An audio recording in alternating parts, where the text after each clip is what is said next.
السلام عليكم ورحمة الله وبركاته، أهلا بيكم في الحلقة الخامسة من كورس تعليم كاميرات المراقبة الأنالوج. معكم المهندس محمد حسن وأنتوا هنا على السيرفر. في حلقة النهاردة هنتكلم عن الكابلات والتوصيلات والمعدات المستخدمة.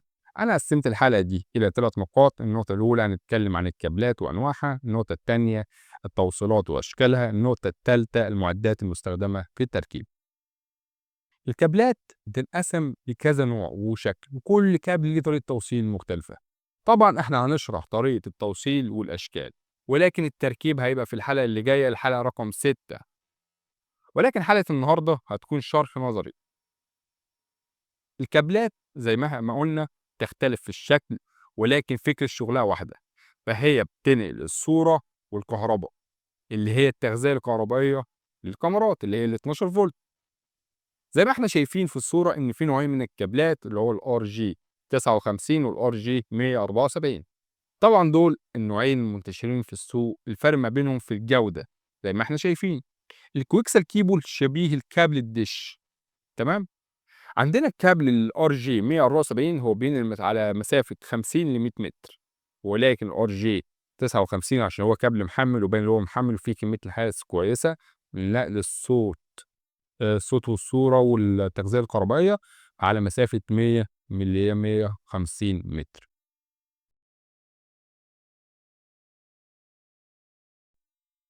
زي ما احنا شايفين الكويكسل كيبل شبيه كابل الدش، ولكن الفرق بين الكابل الدش والكاميرات ان كابل الدش طرفين، ولكن كابل الكاميرات 4 أطراف.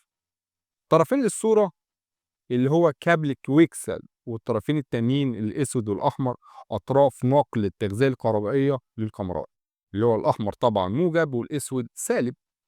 الكاميرا بتاخد 12 فولت زي ما احنا اتفقنا. طريقة توصيل الكابل هيبقى في الحلقة اللي جاية زي ما احنا ما اتفقنا. عندنا حاجة تانية وهو كابل النت، اللي هو اليو تي بي. كابل النت برضو بيشتغل معانا في الكاميرات، بس ليه أكتر من طريقة توصيل، وهنتعرف على طريقة التوصيل العملية في الحلقة اللي جاية. كابلات النت في أكتر من نوع، زي عندنا الكاتا 3، كاتا 5، الكاتا 5A، الكاتا 6، الكاتا 6A، الكاتا 7، والكاتا 8. ايه الفرق بين الكاتا 3 والكاتا 5 والكاتا 5A؟ الفرق ما بينهم، تمام، في سرعة نقل الداتا، نقل البيانات. ان كل الكابلات بتنقل معايا على مسافة 100 متر، تمام، ولكن تختلف في السرعة. تمام، عندنا الكاتا 3 بتنقل سرعة 10 ميجا بايتس، الكاتا 5 على سرعة 100 ميجا بايتس، الكاتا 5 على 100 ميجا بايتس، الكاتا 6 هي 10 جيجا بايتس، الكاتا 6A هي على مسافة 10 جيجا بايت في الثانية، الكاتا 7 هي 10 جيجا بايت في الثانية، الكاتا 8 هي على مسافة 25 ل 40 جيجا بايت في الثانية.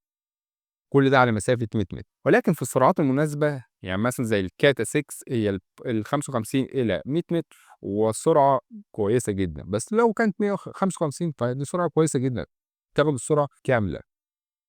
ونفس الفكرة في كات 6A، كات 6A وكات 7 وكاتا 9. علشان احنا نستخدم الكابلات محتاج حاجة اسمها الار جي 45. ار جي 45 ده الكونكتور بتاع كابل النت. احنا عندنا علشان تقرش كابل النت لازم تمشي على ستاندر الوان معين، ما ينفعش اي الوان اقرجها وخلاص.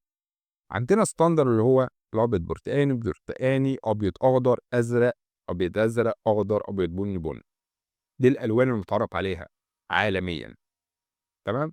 حتى في كابلات النت، حتى في الكاميرات الاي بي، ده الستاندر، ده اللي لازم نشتغل عليه. ما ينفعش نغير طريقه التوصيل. عندنا النقطه الثانيه التوصيلات واشكالها.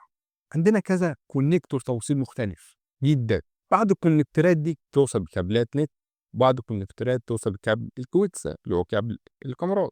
عندنا حاجات زي بي ان سي ميل، بي ان سي فيميل، البي ان سي كونكتور، الفيديو بالون، الفيديو بالون العادي، الفيديو بالون 4 شانل، الفيديو بالون 8 شانل، الدي سي ميل، الدي سي فيميل.